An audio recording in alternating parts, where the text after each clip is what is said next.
আওয়ামী লীগের নেতাকর্মীরা যারা বিদেশে বসে ষড়যন্ত্র করছেন তারা ভুলে যেন না এটা রাষ্ট্রদ্রোহিতা। নিউ ইয়র্কে যারা আওয়ামী লীগ করেন তাদের কিন্তু খবর আছে। খবর হলো এই যে, খবরটা শোনেন তাহলে। নিউ ইয়র্কে বাংলাদেশ কনসুলেটের ঘটনায় ব্যবস্থা নিতে মার্কিন পররাষ্ট্র দপ্তরে চিঠি দিয়েছে বাংলাদেশ।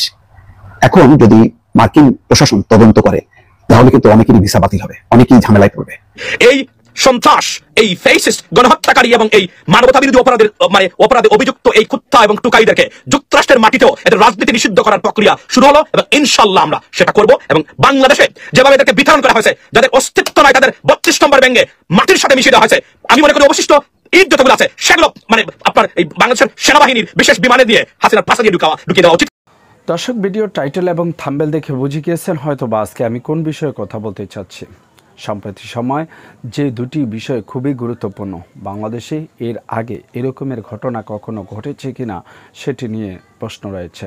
দর্শক, সেই সকল গুরুত্বপূর্ণ কিছু তথ্য নিয়ে আজকের ভিডিওটি উপস্থাপন করতে যাচ্ছি। ধৈর্য সহকারে সম্পূর্ণ ভিডিওটি দেখার অনুরোধ থাকছে। আর এরকম নিত্য নতুন ভিডিও পেতে অবশ্যই চ্যানেলটিকে সাবস্ক্রাইব করে পাশে রাখা বেল বাটনটি অন করে দেবেন, তাহলে প্রত্যেক মুহূর্তের আপডেট নিউজগুলো পৌঁছে যাবে আপনাদের কাছে।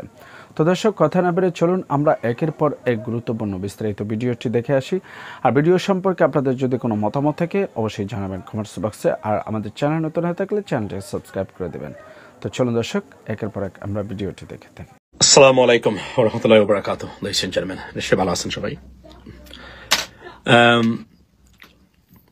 প্রথমে বলি যে অনেকেই আমাকে ফোন করেছেন বা খোঁজ নেওয়ার চেষ্টা করেছেন গতকাল থেকে, যে গতকালকে যে ঘটনা যে আসলে এখানে কি। প্রথমে বলি যে আমি সোশ্যাল মিডিয়াতে কুত্তা লীগের বা সন্ত্রাসী নিষিদ্ধ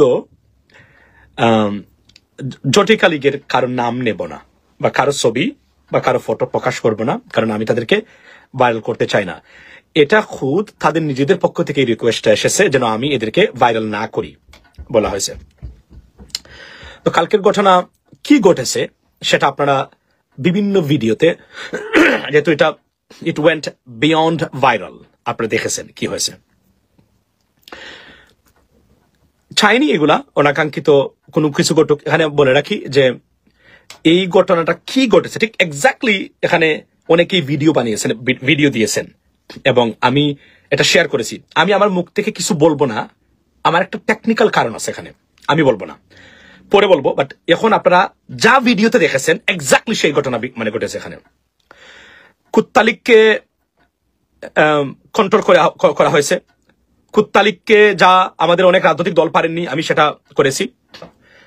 এবং এই গুজববাজ প্রপাগান্ডিস্ট কুত্তা লীগ যার কারণে এরা বাংলাদেশ থেকে বিতাড়িত হয়েছে, সারা পৃথিবীতে যারা একা, সেই কুত্তা লীগকে আমি শাসন করে এসেছি এবং এদের বিরুদ্ধে অ্যাকশন আরো মারাত্মক আকার ধারণ করবে। প্রথমেই জাতির কাছে ক্ষমা চাই। আমি মনে করি ইলিয়াস হোসেন সহ বিনাকি ভট্টাচার্য যারা আছেন তাদের কাছে ক্ষমা আমার চাওয়া উচিত। কিভাবে আমি আপনাকে বলি।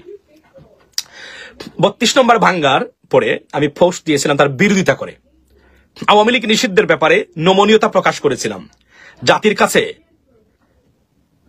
আমি মনে করি এটার জন্য ক্ষমা চাওয়া উচিত, কেননা এটা রং ডিসিশন হয়েছিল, এটা আমি এখন বুঝতে পারলাম। আমি মনে করি যে থ্যাংক ইউ, আমি মনে করি যে এটা আমার ভুল সিদ্ধান্ত ছিল, এটা আমার করা উচিত হয় নাই। আমি আজকে জাতির কাছে 32 নম্বর যারা ভেঙেছেন, যারা দুলিশাত করে দিয়েছেন এই স্বৈরাচার এবং ফ্যাসিস্টের আস্তানা, আমি ঘুর বিরোধিতা করে ভিডিও দিয়েছিলাম। ইলিয়াস ভাই থেকে শুরু করে পিনাকি ভট্টাচার্য সবার বিরোধিতা করেছিলাম। আজকে আপনাদের কাছে ক্ষমা চাই এবং জাতির কাছে এই মারাত্মক সিদ্ধান্ত নেওয়ার কারণে আমি ক্ষমা চাচ্ছি।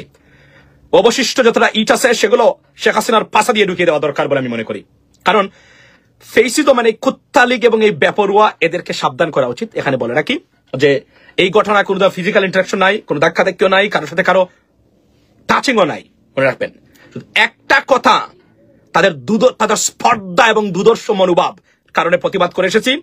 এবং এই এতটা কুত্তা ছিল, মানুষ বলেছেন 1000 কুত্তা ছিল এবং কুত্তাদেরকে শাসন করে এসেছে। এবং ইনশাল্লাহ আপনাদেরকে বলি, এই সন্ত্রাস, এই ফেসিস্ট, গণহত্যাকারী এবং এই মানবতা বিরোধী অপরাধের অপরাধে অভিযুক্ত এই কুত্তা এবং টুকাইদেরকে যুক্তরাষ্ট্রের মাটিতেও এদের রাজনীতি নিষিদ্ধ করার প্রক্রিয়া শুরু হলো এবং ইনশাল্লাহ আমরা সেটা করব। এবং বাংলাদেশে যেভাবে এদেরকে বিতরণ করা হয়েছে, যাদের অস্তিত্ব নাই তাদের 32 নম্বর ব্যাঙ্গে মাটির সাথে মিশিয়ে দেওয়া হয়েছে, আমি মনে করি অবশিষ্ট ঈদ যতগুলো আছে সেগুলো আপনার এই বাংলাদেশের সেনাবাহিনীর বিশেষ বিমানে দিয়ে হাসিনার পাশা দিয়ে ঢুকিয়ে দেওয়া উচিত। কারণ হাসিনাই এই সন্ত্রাস, জীবনে হাসিনা বলি নাই, বলে রাখবেন, জীবনে কিন্তু হাসিনা বলি নাই, শেখ হাসিনাই বলেছি, রাইট, শেখ হাসিনা বলেছি। কিন্তু আমি মনে করি না, কারণ মানুষের সাথে মানসিক সম্পর্ক রাখা উচিত। এই অমানুষদের সাথে আসলে কোনো মানবিক সম্পর্ক, কোন ধরনের শব্দ এবং civilise, I am sorry, I mean I've been trying to be very civilized on social media and I maintain it, ladies and gentlemen, but in regards to Awami League, regards to সন্ত্রাসী লীগ, চাঁদাবাজ লীগ, ভারতীয় প্রেতাত্মা এবং আপনার এই দাদাদের বীজ থেকে জন্ম নেওয়া এই জারজ এবং এই সন্ত্রাসীদের বেলায় আর কোনো বাধ্যতা দেখানো হবে না, ইনশাল্লাহ দেখানো উচিত নয় বলে আমি মনে করি। তাদের আপনি দেখেন তাদের স্পর্ধাগুলা, তারা সাধারণ মানুষকে কতটা হ্যারাস করার চেষ্টা করে এবং এই অসভ্য জানোয়াররা, আমি মনে করি কোথাও যেন আর তারা আপনার কোথাও যেন আর রাজনীতি করার সুযোগ না পায়, ইনশাল্লাহ। এবং আজকের এই ভিডিওতে জামায়াত এবং বিএনপি এবং মোহাম্মদ তারেক আমজনতার নেতা যিনি আছেন এবং এনসিপি থেকে শুরু করে হুঁশিয়ার করে দিচ্ছি আপনাদেরকে, নিজেদের মধ্যে যা করার করবেন, তবে আওয়ামী লীগের ব্যাপারে আপনাদের ভিতরে যেন কোনো ধরনের হীনমন্যতা কাজ না করেন। নিজেদের মধ্যে বিশৃঙ্খলা থাকতে পারে, ডিসএগ্রিমেন্ট থাকতে পারে, ইউ গাইজ মিটিগেট ইট, আপনারা নিজেদের ভিতরে যা করা করেন, কিন্তু আওয়ামী লীগের ব্যাপারে কোনো ধরনের প্রশ্রয় কেউ দিবেন না। দিলে আমরা কিন্তু যে কোন ভাবে আপনাদেরকে পাকড়াও করবো। দিস ইজ আওয়ার লাস্ট, আপনাদের এই ওয়ার্নিং দিচ্ছি। বর্তমানে জামায়াত ইসলামী, বিএনপি নেতৃবৃন্দ এবং এনসিপি থেকে শুরু করে যারা আছেন, এরা মানুষই নেই, এরা জানোয়ার। এই জানোয়ারদের সাথে এই সভ্য সমাজে আপনি বসবাস করতে পারবেন না। এটা আমি তো বললাম, আমি শেখ মুজিবুর রহমানকে নিয়ে জীবনে একটা কথা বলি নাই, আজকে বলছি না, বলবো না।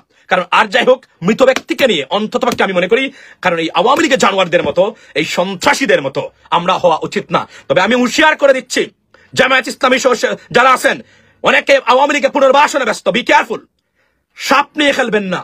এই জাতির ভবিষ্যতে, জাতির কল্পনা করতে পারেন আমাদের মতো ব্যক্তিকে বলে দিয়ে এসেছি নিউ ইয়র্কের মাটিতে আওয়ামী সন্ত্রাসীদের, এদের বিরুদ্ধে যুদ্ধ ঘোষণা হলো, যেখানে যাবে এদেরকে প্রতিরোধ এবং প্রতিহত করা হবে ইনশাআল্লাহ।